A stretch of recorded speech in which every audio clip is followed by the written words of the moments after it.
Here's a title. Witness in the Workplace. If you dare.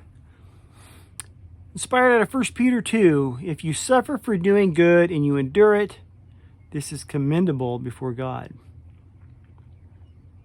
Kind of goes back to that bear your cross. Are you still upset that I want to reduce the size of your favorite department? Evelyn's manager asked. No, she tightened her jaw. She was more frustrated that he seemed to be teasing her about it. She'd been trying to help the company by finding ways to draw in different interest groups, but limited space made this clearly impossible. Evelyn fought back tears, but she made the decision to do whatever her manager asked. Maybe she couldn't bring about the changes she'd hoped, but she could still do her job to the best of her ability. In the Apostle Peter's first letter, he urged first century believers in Jesus to submit to every human authority. And that's a hard one to swallow, and that is in 1 Peter. Maintaining integrity in a tough work situation isn't easy, but Peter gives us a reason to continue doing good work. Live such good lives among the pagans that, though they accuse you of doing wrong, they may see your good deeds and glorify God. Additionally, this helps us set a godly example for other believers who are watching. If we're in a truly abusive work situation, it may be best to leave it if at all possible. But in a safe environment, with the Spirit's help, we can continue to do good in our work, remembering this is commendable before God. When we submit to authority, we have an opportunity to give others reason to follow and glorify God. What do you typically do when you're in a difficult situation under someone else's authority? How might God be trying to work in you through this?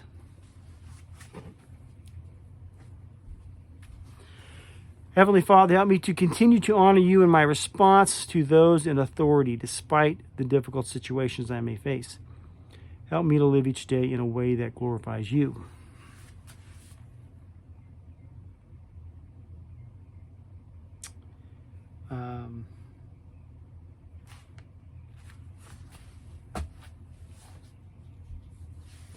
Get a chance, go read 1 Peter. It's in the epistles, back of the Bible. 1 Peter, 2 Peter. And it's kind of a...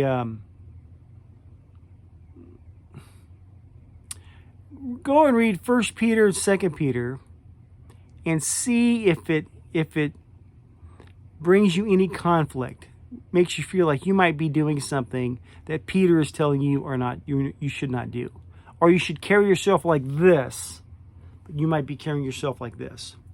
See if there's not or your attitude towards other people, or whatever the case is. 1 Peter and 2 Peter are really good for that. As far as see where you, and just do it out of an exercise. And then you might decide, well, okay, maybe if I'm not doing this like Peter says, maybe I could try this or something, and maybe make an effort. If you I could read 1 or 2 Peter right now. I tell you where I have conflict with it, because the way I'm walking, it's not matching up with what Peter's talking about. But and you could do this part he's talking to wives specifically, which I think is in 1 Peter. You can turn that around. He talks about a wife. If you have a husband that's not a believer, then you will walk in such a way. I think not. I don't think it says anything about nagging him, but it says you walk in such a way that this would be impressive. That's how you would win someone over, by being better at your faith, not necessarily trying to leverage them against it. If that makes sense. Read 1 and 2 Peter, see if you are conflicted with any of it, and then try working on it. See what you can come up with. I'll leave it at that. Love you. God bless.